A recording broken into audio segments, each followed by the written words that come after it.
Hello, welcome back to Piers Rocks. Today we're going to look at a replacement LM323 voltage regulator from AliExpress.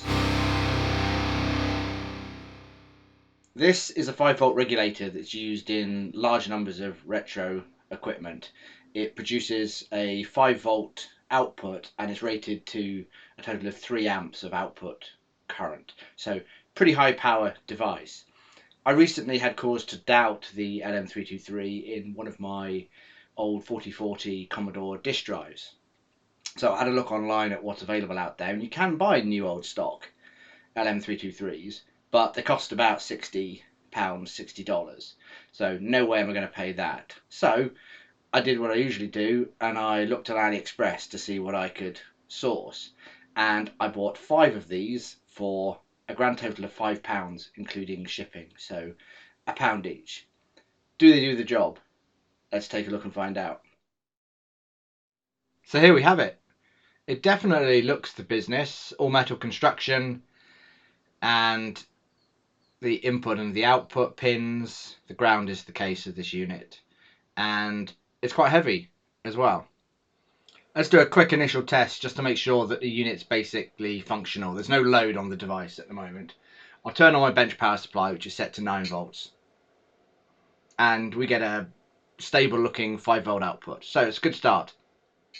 So for testing, I don't have a fancy load to apply to the regulator, but I do have these 10 ohm 5-watt resistors. I've got a bunch of these, so I can generate a bunch of different resistances to apply to the voltage regulator, and using Ohm's law I can figure out what current I'm expecting to draw for each load. So with a 10 ohm resistor, I would expect half an amp to be drawn from the output of this voltage regulator. So let's give that a go.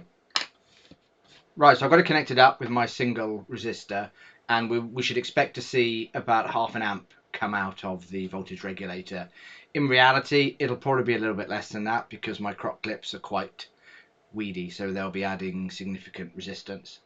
I have the fluke clamp meter measuring the DC current, and I have this fluke measuring the output voltage. So let's turn on the power supply, and we get 5 volts again, and we get 0.4 amps, which is about what we expect.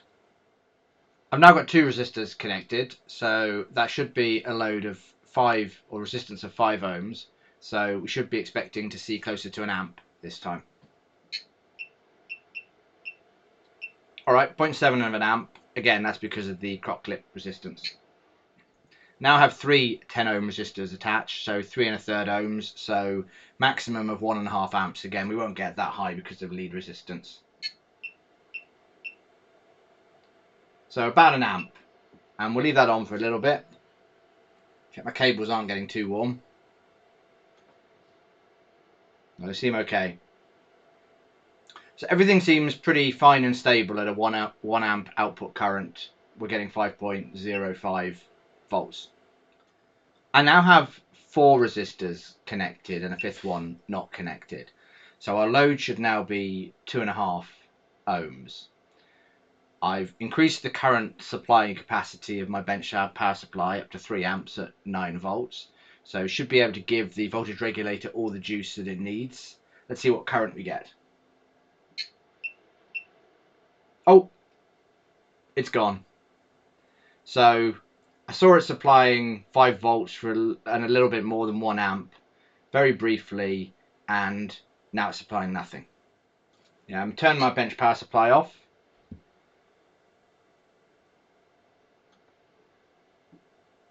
Power it back on.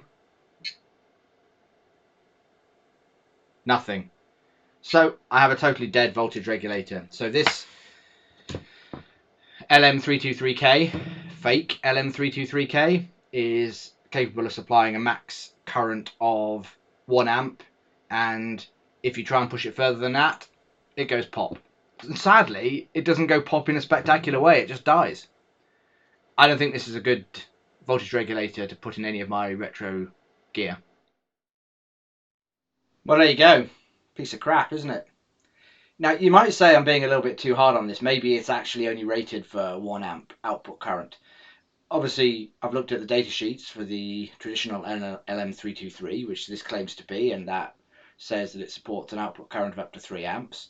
There was no data sheet whatsoever on the AliExpress listing that I bought this from, so I think it's reasonable to assume that it should supply the full 3 amps output current.